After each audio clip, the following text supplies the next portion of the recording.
Hey, welcome in. It is the post-game party, week 9. I wouldn't use the word party. It's not a party. It's just you, just you and me, I think, right? No LT. As far as I know. Okay, no LT, no little T. He's at an actual party, right? No little T. Nope. No EG. Nope. Whew. Hard to have a party with just two of us. Yeah, it's all a state of mind, my friend. Yep. Boy, it was kind of hard to have a party with this schedule today. It was not really until the prime window, the late window, that we actually got some good close games. You know what I'm saying? Oh, yeah. But I will tell you, Kansas beating Oklahoma early on was fun. I got a couple of hot takes on a couple of these primetime teams. But when you go to our friends at mybookie.ag, and, today I did something I've never done before. I played money line parlays. Okay. And so I picked 2 at a pretty, you get value on, how big of an underdog you take. And so I took Louisiana on a money line to beat South Alabama, easy winner. And I've got 10 units on this 2-team parlay.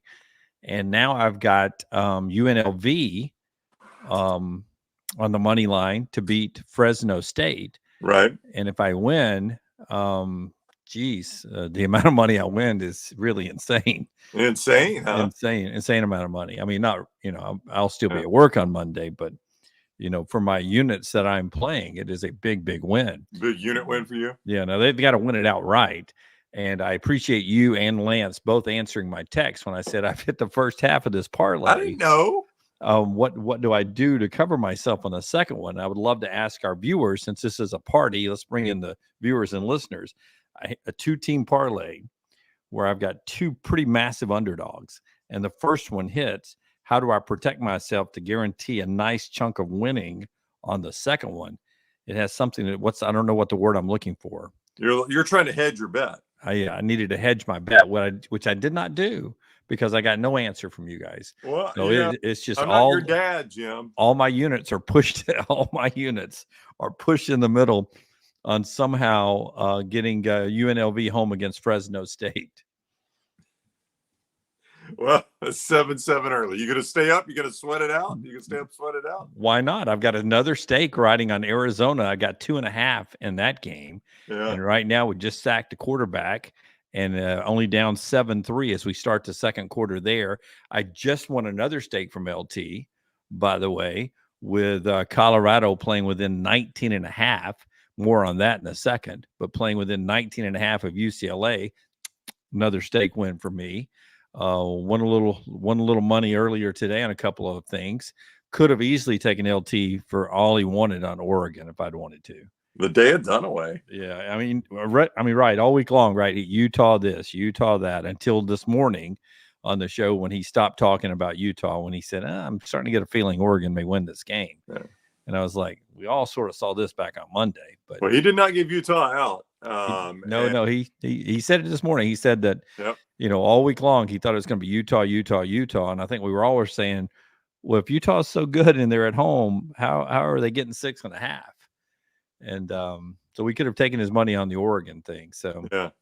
But let's get into some of these games. Here's what Troy says to you. If UNLV happens to take the lead, make a bet on Fresno. So make an in-game bet? That's what he's saying. Oh, Troy, I mean, today's the first time I've ever bet a money line in my life. I don't know if I can figure out how to go into something and make an in-game bet. I don't even know. No, you can do that easy on mybookie.ag. I don't even know if I can do that. Mybookie.ag. Mybookie.ag. Code next round when you do it. So if UNLV gets the lead, then I go in and make a in-game bet on what is it at that point? Do I do a money line? Do I do whatever the point spread is at that time? What do I do, Troy? Yeah. What do I do? There's so many questions. I may just let it ride. Let's just let it ride, man. Let's just go all in, man. You guys stay up and let's see if my 10 units can come into hundreds of units. Hal says he took Lance's tease parlay. All he needs now is North Carolina +2. Do I have some bad news for you? Oh my gosh. Oh my gosh. Why is that game still going on though, by the way, Brown? Because they start late and they've scored 80. I don't know if this is going to stand if you're watching live. Yeah. I guess that's going to be a catch. He puts it away and it looks like he takes 2 steps. If they call this a fumble, this game is close to being over. Yeah, with Georgia Tech up 46-42. Yeah. Yeah, this ACC prime game starts at, is it 7 Central that it starts? 7 Central, right. But it's now, that game's 3 hours and 21 minutes. Well, I mean, they've scored 88 points. Yeah, 88 points. That takes a minute. So, yeah, if this holds up as a fumble, and then on top of that, the receiver got plastered, so he's down. If this holds up as a fumble, Georgia Tech's got a good chance of winning this game, and that's going to be brutal losses consecutively for North Carolina, who had played their way right into the ACC race, and for that matter, the national championship race, the way the rest of this is going. And they have given it all away now if they can't win this game. That'll be 2 losses. They're in trouble to even play for their conference championship at this point. Well, tell me this. Why is James Madison at Old Dominion? I thought they kicked off at 2:30. They're still playing. How many points have they scored? 30-27. James Madison's only leading by 3. ODU has the ball. Yeah, there's still 9 minutes to go in that game. I know. Yeah. By the way, Taylor Korn, who handles everything for us, social media and a lot of our graphics, she made that nice little 9-team unbeaten thing. And everyone said on Friday that'd still be 9 teams. She wouldn't have to change the graphic next week. Wrong. Whoops. Oklahoma's gone, and others are in doubt, as we said here tonight. Yep. Let's start there. That was an early game, Oklahoma and Kansas. You said you had some hot takes on that one. No, I got my hot takes, Brownie, are on 2 winners tonight. Okay. So let me give you those hot takes first before we get to some actual games. They won the games, right? And they're still unbeaten. But Washington and Ohio State are not who we think they are. Washington instead of Funk. There is no doubt about that. Yeah. I mean, that's a bad Stanford team, and they're a dropped little flea flicker gadget play away from possibly losing that game tonight. Yeah. To Stanford.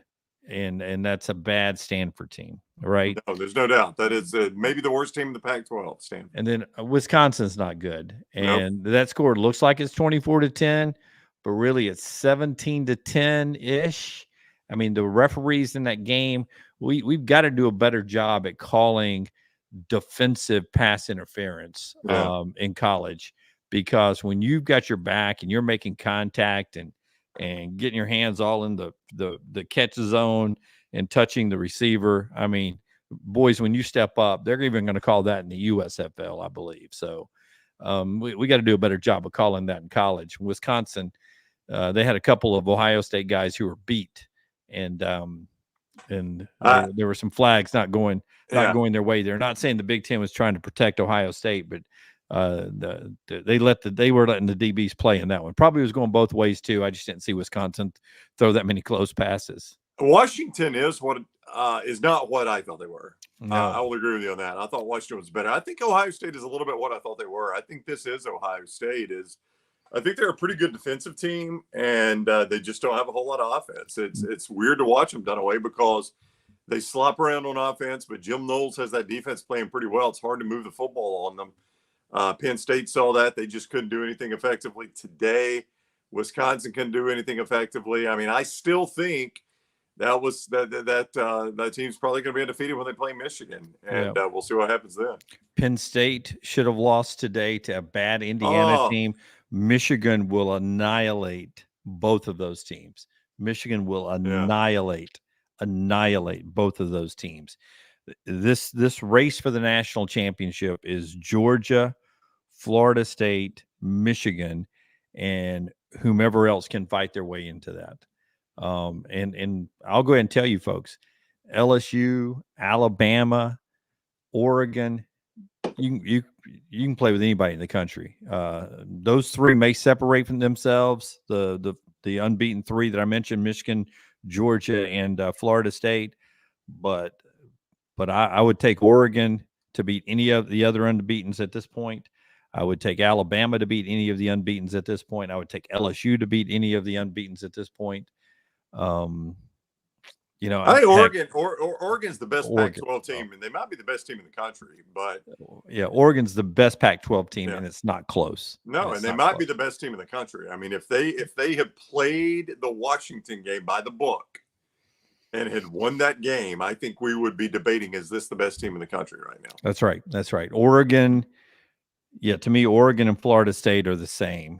Florida State got a little, caught a break against Clemson, and probably caught a break against Boston College. Oregon is legit. Bo Nix is playing good football. Yeah. But you lead us through this. Let's start up and we'll go through the game. Well, I mean, let's talk about Oklahoma real quick. Okay. I mean, this was an undefeated team. That's one of the undefeated teams that was in this. And I mean, you can't go to Kansas. I mean, this is a good Kansas team, and I don't want to. All right, good for Kansas terms. In Kansas terms, it's a good team, and I don't want to take away from Lance Leopold. What that guy has done in Lawrence is near miraculous in football terms.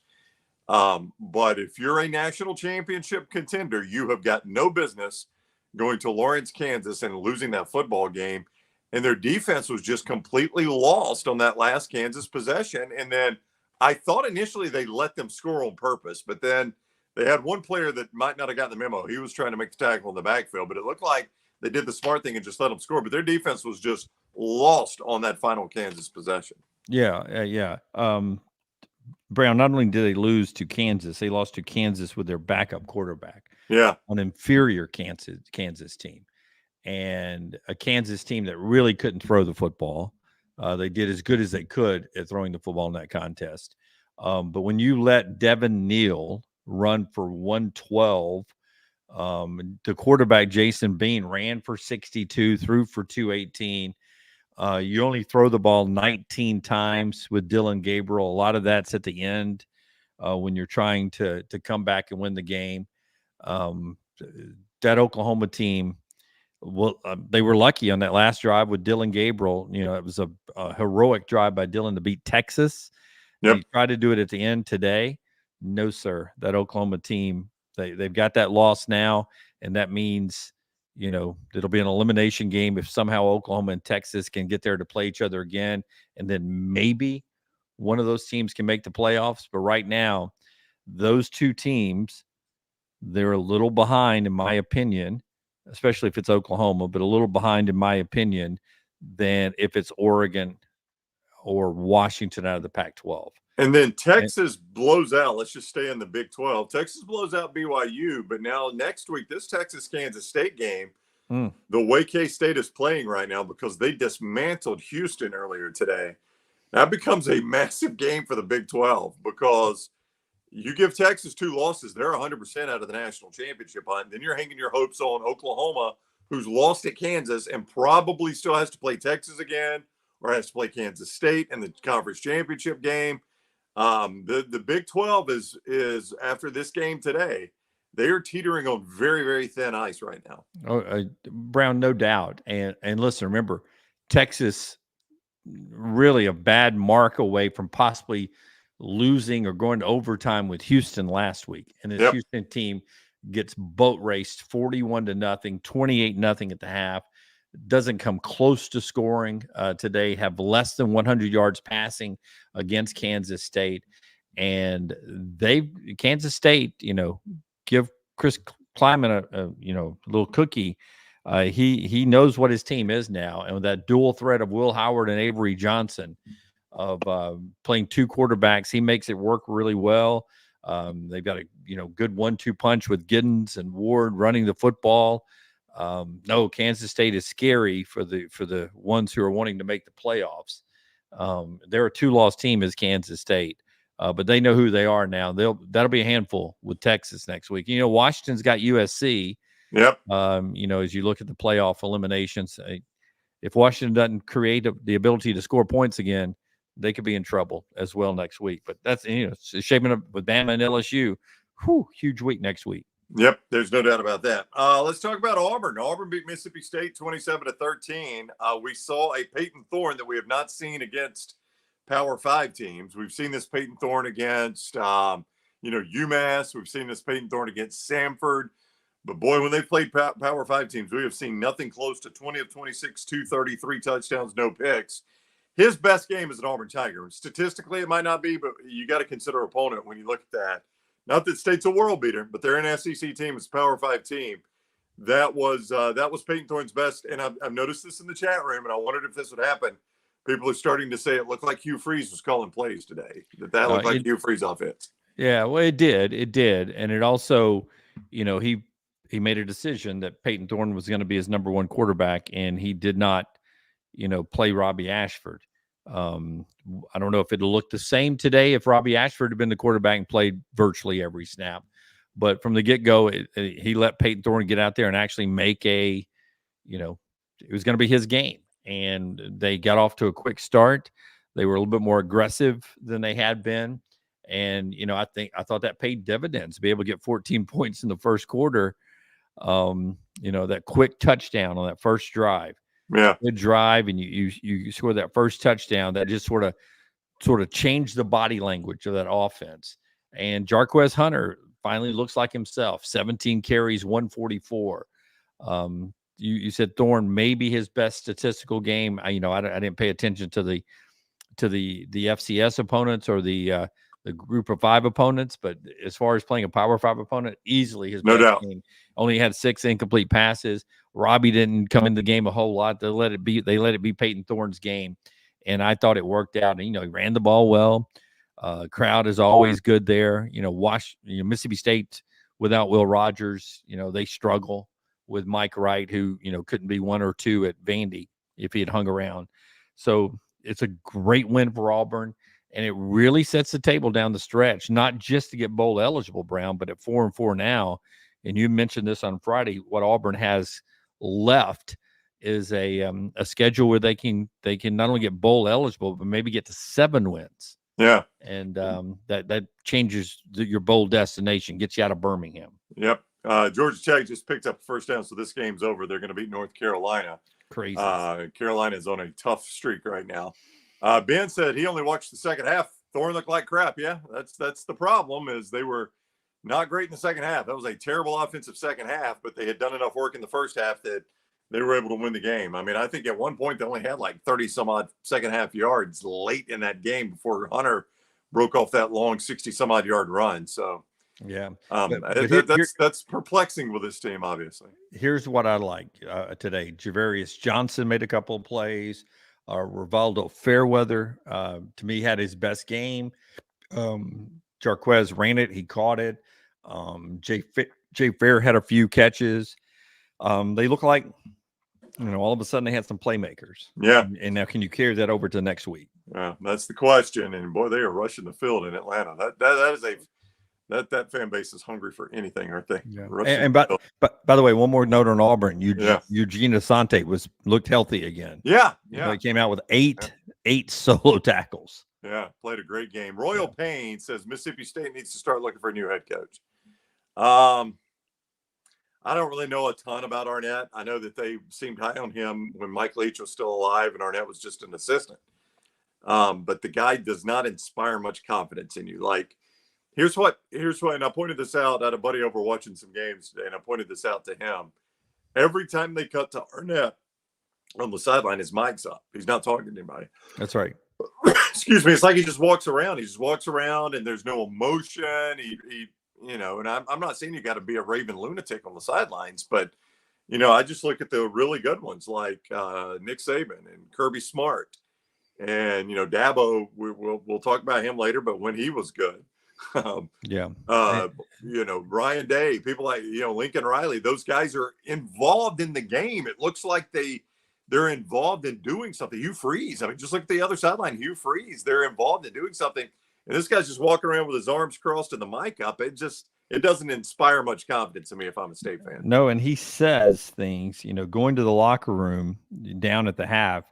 He was like, according to the reporter who was covering the game, she said, Zach Arnett told me that it looks like they were not prepared. The coaches didn't have them prepared for this game or something like that, something to that nature. Well, I know what you're saying, and it does look that way, and you want to take the blame, but I don't know if you want to say it that many times throughout the course of the year, because eventually people will start believing, well, you're not doing a good job of preparing your football team to play. Yeah. And I mentioned this during the Alabama game. His body language early in the game looked like he started pouting, got mad, and had given up. And maybe that's, I have a resting bitch face myself. I look like I'm pouting sometimes when I'm not. It's just the way I look. Maybe he's that guy too, but he does not. You're right. He doesn't exude we're about to come back, or we're about to fight hard. Like Dion tonight, they were so outclassed, but those Colorado guys kept fighting, and I felt like it was because the coaches and the team kept believing I don't know if they kept thinking they were going to win the game, but they kept going, man, we're going to get out there and fight. Yeah. And Mississippi State just didn't have that type of, it's not swagger. They just didn't have that kind of confidence, play in and play out. And that's not Mississippi State football. Mississippi State, usually brings their dogs. They usually bring it. Also in the SEC, early Texas A&M beat South Carolina 30-17. Carolina played with them for a little bit. They had trouble protecting Max Johnson, but A&M was just too much for them. You pointed out the loser of this game will not have won a game in the month of October, so that ends up being South Carolina, and it doesn't get a ton easier for them. Their schedule just is kind of unrelenting. It's going to end up being a very disappointing season for the Gamecocks. Yeah, it really is after last year. But I will tell you this, Brownie. They are a team, Texas A&M and South Carolina, that, when you have multiple TVs, and thanks to YouTube TV, you're able to do boxes. I think during that game I was just trying to find something good to watch. That morning window's horrible. You had told me it was going to be bad. That was rough. And I was trying to find something good to watch. And, I had Oklahoma, Kansas. And so I think I had 9 games going at one point. And then I found myself, why am I watching the South Carolina Texas A&M game so much? Why am I not watching some of these other games? But they were just a lot of 14-0 games at one point, or 17-10s, or 17-3s. And I watched, I was into the Oklahoma Kansas game, and watching that was just 2 pretty bad football teams, to be honest with you. No, I don't disagree with you. Don't disagree with you. I mean, I felt really bad for Max Johnson until I saw Shadur Sanders tonight. But I felt bad for Max Johnson. Yeah. He got sacked 5 times. I know. And he got hit a lot. And then I watched Shadur tonight get sacked 5 times in the first half and get hit a lot. Yeah. And, Max Johnson, who holds onto the ball a lot, if Shadur had his protection, oh my goodness, it would be unbelievable at Texas A&M. By the way, maybe that's something Texas A&M should consider. Georgia beats Florida 43-20. Same old for Florida. I do think it's interesting. Florida at 5-3 right now, seeing what they do the rest of the year. In the next 4 games, Arkansas, LSU, Missouri, and Florida State. That was a pretty bad beatdown. They scored first. Looked like they had a lot of momentum. Billy Napier runs an insane 4th down play from his own territory. Does not pick it up. In fact, they lost like 5 yards on it. And it was all Georgia after that. I mean, they were never in the game again. So I think the interesting thing out of this game, 2 things. Number one, if you doubted Georgia could continue to play offensively without Brock Bowers, they showed you they can. They looked really, really good. Number 2, I think the interesting thing is what happens to Florida the remainder of the year. Is this a turning point poorly for them? Are they able to dig this back out and make something out of the rest of this season? Yeah, I mean, it was 36 at least through the first 3 quarters. It was 36 unanswered points. Yeah. Maybe it got to 43. By the way, your comedian is hosting Saturday Night Live. I know, my guy, Nate Bargatze. I wonder if it's good. I'm going to try to go back and watch some of it. Yeah, and that was kind of a late announcement. He only announced it a couple of weeks ago. I mean, is he replacing somebody? I don't know. They booked him late. In fact, like, he had to reschedule shows. Like, he had to go on social media and apologize to people who bought tickets. Like, I'm torn to cancel my shows, but this is a chance for me to host Saturday Night Live. I can't say no to this. Yeah, like, I think he's so entertaining, but I just never thought he would be hosting Saturday Night Live. Well, he's got a unique style of comedy that Right. makes him entertaining, and I don't know that it translates into Saturday Night Live skits. Right. We'll have to see. I don't know, but good for him, man. Yeah. I really like what he does. He's one of my fairly favorite. clean, right? Mostly clean. Very comic. clean, yeah. I mean, Yeah. he's very clean, and it's not like something, that he like downs other guys that aren't. It's just like it's the way I do my show, and he's still very entertaining to me. Yeah. I want to try to get him on. I want to try to get him on the show. He's coming to Birmingham in May, so I was going to talk to Rockstar and see, or maybe see if there's a way we can manage to get him on the show. You know who else we can try to get on the show? He's coming to, because I went to see last night. My son was in a requiem and a opera and with the Alabama Symphony Orchestra. Yeah, as one does. Yeah. So I got to go, see the orchestra last night and some opera singers and some choirs down at the Alice Stevens Center. And I think it was March 10th. John Cusack is coming to the Alice Stevens Center. And I'm a big fan of John Cusack. Yeah. Now, I asked Maggie, I was like, does he sing? Is he what's he doing? Is it comedy, spoken word, singing? What's he doing? Spoken word, I think. Like he's talking. That's what she said. He's just like giving a talk or telling stories. I don't know. But it sounds like something probably needs to be promoted. So maybe we'll get the great John Cusack on the show too. Yeah. As Michael points out, Theo Vaughn, little T's working on Theo Vaughn. That's her guy. That's right. So we'll try to we're aiming for Theo Vaughn, with John Cusack, and now Nate Bargatze. Yep. So that's our three. Or as I like to call him, Neil Bargatze. Yeah, it is Nate. Nate. While we're at it, very sad news in entertainment tonight. The one that broke it to the group that Matthew Perry has passed away. A lot of people are asking if we have addressed that.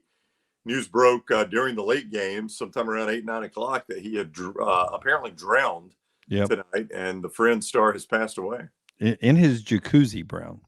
Oh, is that the story? Yeah. I don't want to hear the rest of this. Yeah. Which some people believe is suicide. Yeah. And but no drugs were found, according to TMZ. No drugs were found, and no foul play is expected. Yeah. No drugs found on the scene is the way they worded it, which you wonder. I don't know. You don't want to speculate there. It's sad no matter how it happened. Yeah, but he had been battling addiction. Pain pills, Vicodin is something he's battled for years. Alcoholism, but even the Vicodin back during several seasons of Friends, and he was very open about it in a memoir last year, as he got out and spoke about it. And as my wife said when I told her the news, she was like, "Oh no, I thought he had beaten that addiction." And I was like, and sadly, with so many people who get better with addictions, that demon is always there, and sometimes it comes back, and that's the way unfortunately it ends up being for Matthew Perry. 54, I think, was his age, and a great television character, but he had a couple of good movies too. Whole 9 yards. You like that movie? Whole 9 yards. Yep. That was a funny movie, and Amanda Pete's great way to scare off the gunman. There's no doubt that is the most famous part of that movie. Yes. Was my takeaway. Yeah. Fools Rush In, was that one too, where the attractive woman and him get married out in Las Vegas? Maybe so. Yeah, maybe so. Yeah. You know what I liked was it was after Friends, right after Friends. It was an NBC series that didn't last very long. I love that show. Yeah, Studio 60 on the Sunset Strip. It was Bradley Whitford. Trying to remember who else was in that. DJ Hughley, is that his name? Yeah, I think DJ Hughley was in it. So basically, it was Saturday Night Live. It was kind of that's what it was based off of, right? Yeah. He and Bradley Whitford were the producers that put on Saturday Night Live, and that's kind of what it was. Really good, really good. I liked it. I say really good. It didn't last. I did too. Had a couple of female characters who were sort of, I thought were very smart, sexy. You know what I mean? Amanda Peete was in it too. I think she was. Yeah, she was. Yeah, I think Amanda Peete was in it. Yeah. And he had a role for one season on West Wing, which is one of my favorite shows of all time. Matthew Perry did, and was a Republican lawyer who worked in a Democratic White House, but was there to serve the country, putting, you know, as we all should, put our parties aside and just do the people's work for the good of the country. Doesn't always work. Doesn't always work that way. As we occasionally see in the House, where we fire speakers and reelect speakers after weeks of new votes and stuff. We have one party stabbing their own party in the back, and then all of a sudden they're shocked that all the Democrats are going to, oh yeah, we'll help you stab these guys in the back. Yeah, okay, sure. Here, we'll hold the knife for you. Go ahead. Both sides crazy. Yeah, also in the SEC, Tennessee beat the two things you can count on. Georgia beating Florida recently, and Tennessee always beating Kentucky. Again, we told you this week, Kentucky has won this game 3 times since 1984, and it's close in the express lane there at Commonwealth Dunaway, but Kentucky can never get over it. Dylan Sampson, without him tonight, Tennessee doesn't win. Oh boy, he had a good fourth quarter, didn't he? He really did. And that game stayed scary close for Tennessee, and that'll be a tough game for Bama coming up. Especially if Bama can survive LSU next week, then they go to Kroger Field up there, and a lot of Bama fans are excited to make that trip up there. But today was the last day of fall horse racing there at Keeneland. So you know you won't get the. I know the last time you were up there, and a couple of times when I've been up there, it's the double dip where you get horse racing at day and Kentucky football at night. That's just a good sports day. But it's a good win for Tennessee coming back off the loss for Alabama. They'll stay ranked. They'll be in the first college football playoff rankings, and maybe they end up being the toughest test for Georgia down the stretch at Neyland Stadium coming up. What is that, November 18th? Yeah, Michael says any chance Tennessee beats Georgia? I mean, you had good Joe Milton tonight, 18 of 21, 228 and a touchdown. They ran for 253 yards. Don't think they can do that against Georgia, obviously, but they'll be back at home. Listen, when Milton plays like that, they're a tough out, man. They are a tough out. They got good receivers in Squirrel White. Sampson was fantastic. So, yeah, I mean, they got a fighter's chance against Georgia. I think Georgia can't, you can't have Georgia playing their A game versus Tennessee's A game. Georgia easily wins. Yeah, but you've got, to me, it'll come down to, can Tennessee have some success running the football like they did tonight? But more importantly, it'll be how the Vols stack up defensively against Georgia. Can they put Carson Beck in some bad situations to force them to maybe make some mistakes? And, I thought Georgia did such a good job today of spreading the ball around. Ladd McConkey had a big day. They ran the ball better. The backs caught the ball a little bit better. They seem to spread the ball around a little bit more without Brock Bowers. You obviously would want Brock Bowers in there, but I was really impressed on what Georgia did offensively today against Florida. And, if Brock Bowers isn't playing that game and they have the same success of spreading it around, and you can't put a little bit more pressure on Carson Beck than Florida did today, then it probably doesn't matter if you're playing it at Neyland or in Athens. Ole Miss beat Vandy. Not going to pretend I did not watch one play of that game. So I'm looking at the stats. Quishon Judkins had a good game, 17 for 124, 2 touchdowns. Dart threw for 240, a touchdown and a pick. I did not watch a single play. I had it in one of my quad boxes, the lower right side of my quad box on the TV to the right. So you didn't watch it either? Didn't glance at it a lot. No, I'd glance over there occasionally, when commercials would happen, or just when I would sequence around over there. And, I saw a running back, running towards the end zone, or usually when I glanced over there, Vandy had the football. So that meant not a whole lot was happening. That's true. We talked Ohio in the Big Ten, Ohio State, Wisconsin, Penn State, Indiana some. Let's comment real quick. Our buddy Matt Rule gets win number 5 at Nebraska. They're going to be bowl eligible in all likelihood because they play Michigan State next week, who's not a very good team. They lost to Minnesota 27-12 today. Michigan State did. But how about our guy Matt Rule, man? If he gets them bowl eligible year one, that is a heck of a coaching job. They ain't going to a bowl in forever. Yeah, no, and that team is playing better. And I said this on the show this past week, if you go back and you play the quarterback that is playing now, it doesn't have the same upside as Jeff Sims, but he doesn't kill you as much as Jeff Sims did. So you probably win the Minnesota game and you have a fighting chance in the Colorado game to win that game too. And then, at that point, you're sitting here with 7 wins.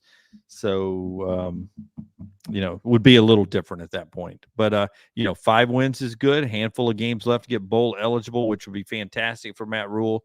And they're progressing and they're playing better. And I tell you what, their style of play, the more I'm watching these teams that are coming from the Pac-12, I don't know how Washington will hold up once they get into Big Ten football. I don't know how USC will hold up. And I don't know how UCLA will hold up. I feel good about what Oregon does, but these others, I'm just not always sure that they're going to be able to play Big Ten style football because it's a different game. It's a different game. Yeah. They get a little more physical with it. It's a little slower paced, and as much as we think it's all uniform coast to coast, those certain Pac-12 teams are struggling when they to be as consistent when they're playing a different style of team. Their game doesn't travel like some other teams seem to travel. Yep. They were asking in the chat room about game day. They did announce they're coming to Tuscaloosa. Which is surprising. Where else did you think they would go? Well, they've got the broadcast of USC, of Washington and USC. So why not just make it easier on Kirk and just do the show from out there? And crap, you've got a lot of the gear and stuff already out there. I don't know if they travel with that or if they rent local. Ashley could tell us that, one of our great female listeners. And Corso doesn't make those long road trips. I don't know if that factors in. Obviously, he was not there today, and I would imagine he would be there in Tuscaloosa. So yeah, it was a reset. He was in was it Eugene earlier this year, or Seattle? He was in Seattle earlier this year. So he does go to some of them. They had a family emergency, but it's not his health, according to Reese starting the show today. But it was a family thing that he had to deal with, but he was okay health wise. But no, it'll be in Tuscaloosa. So it's a, CBS game, prime time, Georgia, Missouri next week, man. That could be fun. That could interesting be fun. game. That's the one I told you. Georgia's going to lose. I don't know that I don't know that I feel great about that right now after watching Georgia today, but I had to pick one. So I picked that one. Yeah. Clemson, NC State. How about that? Dabo and Clemson now 4-4. 4-4. You heard me right. And in fact, in conference, they are now 2-4. This is a disastrous season for Clemson. Bad loss for them today. It is. And, first go follow us on Next Round Live on Twitter, on X, and on Instagram. Forrester has been sending out some great Dave Dorn sound today. He was upset with Steve Smith, great Carolina Panther who lives in Charlotte, who basically called NC State a basketball school. And Dorn, right after the game, not realizing he was on CW, I'm sure, said, "Tell Steve Smith back in the studio, we're not a basketball school," that he can, whatever he said, he cussed during it. And then afterwards, he doubled down in the post game. Yep. Saying, if you're going to talk shit, you need to study a little bit more. And I don't think Dave realized he was on CW and that Steve Smith was on the game day set for ESPN earlier in the day out in Salt Lake City. But good win for NC State, bad win for Dabo. The soul searching and the reinvention of how they do things in Clemson. I'm not going to be one of those guys that says they can't reinvent it and can't reload and come back and be good again someday. But he's obviously going to have to rebuild it now because it's 4-4, and there's still losses coming, man. Notre Dame is coming. Notre Dame with an easy win over Pittsburgh today. They motorboated them, and South Carolina could be tricky for them. I mean, there's no easy W when you lose to teams like NC State and some of the games they've lost this year. So. Yeah, you wonder. A lot of people have speculated, and on our show as well, Lance has speculated a lot about the soul-searching Dabo might have to do at the end of this season. About, if he wants to continue in college football the way it is currently, and seasons like this will force you to search that soul a little bit. And he's a competitive guy. I don't see him just tapping out, but I do think he'll probably have to do some soul-searching. $64 million guaranteed contract. So I don't think I'd walk away from that either. I'd make them, force me out. But And they're a long way from that. I don't think anybody should be talking like Dabo's on the hot seat or anything. But when you're used to winning like they are, 4 losses. I mean, just close your eyes and imagine it's Alabama with 4 losses. Yeah. I mean, that's how rough that would be. How rough that would be. Yeah, and their losses, as you said, they are not done. They get Notre Dame this coming Saturday, who just dominated Pitt, like you said. Georgia Tech, who, right now, Georgia Tech's playing the best ball they've played in a while. Yep. North Carolina, who is not playing the best ball they played in a while, and South Carolina. So there's some more potential losses out there for them. Yeah, I mean, truthfully, they got to win 2 of those, right, to get bowl eligible. Yeah, I mean, they might not even go to a bowl. Yeah, that's crazy. Hey, I don't know if Scott will be able to get it because I don't know if he said it in front of a camera, but after the Notre Dame game, a very cringy statement from Pat Narduzzi. Now, this is one of those where I've read what he said, yep. And if Scott can get it, I would like to hear and watch the way he said it. Is this about his roster? Yeah, essentially, Okay. He said, we lost a lot of guys in the transfer portal and thought we replaced them. Clearly, we missed. And, I mean, his players and some of his players, I think, have already commented on social media, did not appreciate their coach rolling them under the bus after that game. Yep. So that'll be interesting. And some people think he's up for the Michigan State job. I would think about that before I was Michigan State. He was there a long time under Mark D'Antonio. And maybe that's why he makes that kind of comment. Maybe he's trying to, save his candidacy for the Michigan State job by saying, look, I'm working with a bad roster here, but to me, you are who your roster, who your roster is because you create that roster. Yeah. People who always say recruiting, but he's got the best players. Well, recruiting is part of your job. That's right. Yeah, that's part of it. I'm glad you got the best players and you win with the best players. That's what I want for my program. I want my program to win with the best players. All right, I think we covered everything. Is there a game I missed that you had any thoughts on? Let me see here. I'll run Louisville through beat it. Duke 23-0. Yeah. I mean, that's. And Riley Louisville played, right? He played. He did. Riley Leonard played not well. He did 9-23, 121. Oh, let's see. UNLV's up on Fresno right now. Brown Bandit. Units for me. Oh, the Righteous Gemstone won today. UMass. UMass. That's right. Nation's longest losing streak, and I took them in the upset alert, and they beat Army and really never trailed. Yeah. So that was a pretty good one right there. I was going to mention Louisville real quick, by the way. Virginia Tech, Virginia, and Miami is who they have left in conference. So their path, Jeff Brom, year one, their path to the ACC championship game is pretty good right now. You mentioned Colorado State's uniforms. I loved them, man. Loved them. Yeah. That should be their permanent uniform. If you didn't see it on CBS Sports Network, they're playing Air Force at home. They basically wear a Colorado State flag uniform. And it looks so much better than their actual uniform. And it was a snow game, so it was pretty cool. Now, they lost the game, but it did look good. I liked it. Northwestern upset Maryland. Bad loss for Loxley. Bad loss, yeah. They've got Ohio State, I think, down the stretch. Yeah. Or Michigan, or maybe both. I think it's Michigan they have down the stretch still. We mentioned Kansas State. Bad loss for Gus today. Malzahn, UCF. Got drilled. Yeah. Drilled. Rhett Lashley's got SMU looking good, unbeaten in the American, 6-2 overall. They drilled Tulsa. Remember, they're in the ACC next year.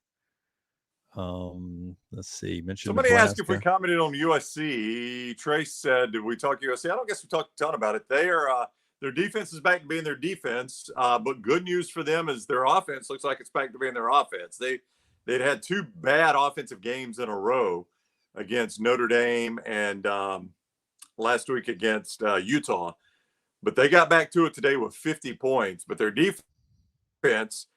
That is not a good Cal offense to be able to score 49 on. But did you like Cal going for 2 at the end? Now, it's hard for me to answer that because I'm not watching the game. I'm just getting the update. So it's hard to know in the feel for the game. But Cal goes for 2 in the win. I don't know if you liked it or not. Well, I would have liked it if they'd gotten it. I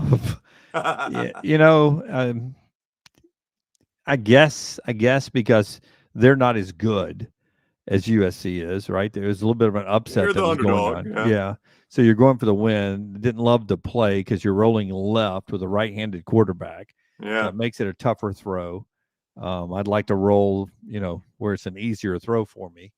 No, I didn't hate it. Didn't hate it. Just hate that, you're a team like Cal and Justin Wilcox, and you play so close to maybe getting the kind of win that either gets you a better job or turns your program around, and you're on your way to the ACC. That would have been a good win for Cal. Not good. Yeah. Bad loss for Oklahoma, by the way. A lot of talk about them coming to the SEC. Yeah, that was. Did you hear the Kansas fans chanting SEC at the end? Yeah, Kansas SEC. Yep, I did. Oklahoma State won again today. By the way, they're playing good football. It could be another tough game for Oklahoma down the stretch. I don't know if they played Texas. Yeah. Why did Oregon State fake this field goal right here? By the way, 34-yard field goal attempt. They try to fake it on the final play of the half. Don't get anywhere close to scoring. I'm already deep into the commercial break, so I missed it. Weird call there. Weird call. I can't figure out why they tried to fake that. Yeah, SEC was the chant the Kansas fans are cheering. You're going to hear some more of that if you lose games. Okay. In honor of Matthew Perry, your favorite Friends episode. You don't watch Friends, do you? I did, but I haven't watched it in a very long time. By the way, are you I'm all over the place. I apologize. I have not taken my medication. And I've got a little hip problem going on or something, a leg issue, my left leg. And so I'm taking a lot of pain medication. But Ollie Gordon, are you paying attention to what he's doing? I am not. At Oklahoma State. He's their running back who I'm not sure they knew what they had in Ollie Gordon. And I'm trying to get here it is, the game log. So Ollie Gordon in the first part of the season, he carried the ball 7 times for 44 yards, 9 times for 53, 3 times for 12 in the loss to South Alabama. And then they went 18 times for 121 in the loss to Iowa State. And then all of a sudden they go 21 times in the win over Kansas State for 136, 29 times for 168 in the win over Kansas, 29 times for 282 in the win over West Virginia. And today they gave it to him 25 times for 271 yards to beat Cincinnati. So in the last 5 games, he's gone over 100 yards, 121, 136, 168, 282, and 271. And he only got 3 carries in the loss against South Alabama. Wow. Yeah, you're right. They didn't know what they had against South Alabama, obviously. Yeah. And now they just give him the rock, man. Here, take it, Ollie. Before I tell you, my friends, the UNLV uniform, very good, too, tonight. I don't know if you've watched much of that game. I have. They got the classic silver helmet on, right? Yep. Good-looking uniform. Almost the Las Vegas Raiders uniform, if you look at it, like the numbering and all that. Mm-hmm. I liked the episodes when they would go back to their high school years, like the throwbacks, and they were going to the prom. I thought those were funny. Those were good. Yeah. Those were good ones. And Ross is, he's working on his music. He's got the bad mustache.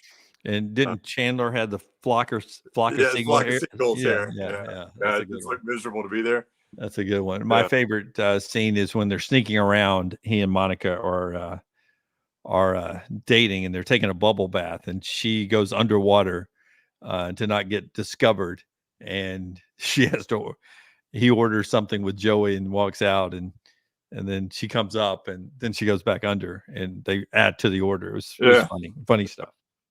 I like the show. It's a good show. I watched it when it was on. There's no doubt. I watched it when it was on. By the way, big board.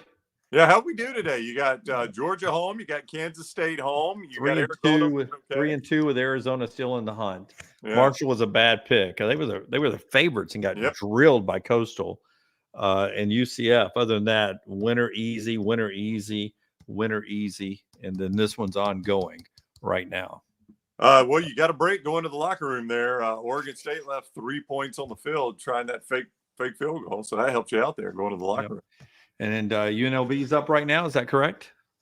UNLV is up 10-7 on Fresno as they approach the half there in those good-looking uniforms. I'll buy you a Diet Coke on Monday if UNLV holds on. I'll take it. Brown Bandit gets a win. Brown Bandit gets to move out of Lance's basement and go back to his house. We've got to do the scoring they use on game day. That's the scoring I wanted to do. Super Dog scoring? Yes. How does it work? Tell me how it works. You sent the text. I didn't read it. Yeah. Thank you. You're welcome. I took a picture of it. So we got it. If we don't want to change now, we can do it next year.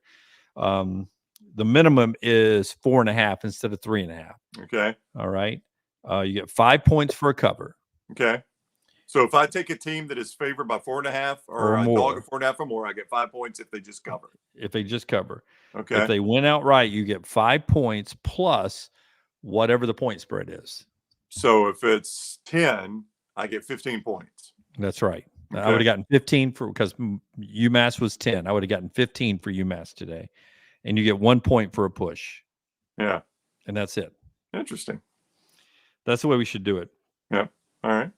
And I'm willing to do it that way for the rest of this season. If you can talk Lance into it, I'm fine with it. I've got the lead, so this is your only chance of catching me. It is my only chance of catching you. There's no doubt about it. Or the Brown Bandit in 1 month. Yeah. Andy says, great show, guys. As always, I love it every Saturday night. Look forward to it. Thank you, Andy. We enjoy doing it on Saturday nights. Everybody's always in a fun mood. Hey, Monday morning live. Join us Monday morning, 7 a.m. Central Time. Those are winding down. Just a few more of those through the rest of the season. Tom Luganville with us live at 7 on all the video and audio platforms if you're already in your car. Yeah. Brown's hoping I go to the early service to make the game. I will be at the early service tomorrow, and I will see the Dolphins play the Patriots. That is the local game on CBS 42. If you want to watch Tua and Mac Jones, Dolphins Patriots is your local game there. What do you? No. I'm just agreeing with you. My team played Thursday and we lost. Yeah. So they did. That's all right. So now you get a free Sunday. You don't. Yeah. I'm moving my daughter out of her college apartment. So. Yeah. Yeah. Okay. All right. Or playing golf if she has friends that are going to do that for her. All right. That's going to do it for the show. We will be back with you Monday morning. Monday morning live at 7. Right here where you get this, or you can catch us at 9 for the next round. All of it is always on demand, so watch it anytime you like. All right, Dunaway, have a good weekend. We'll talk Monday. Sure will, man. There's no weekend for us. We work every day. Well, I love it. I will not be working tomorrow. Oh, I do a lot of show notes tomorrow. Okay, well, you have fun. I'll have them ready for you on Monday. Thank you. See you, boys. Everybody be good.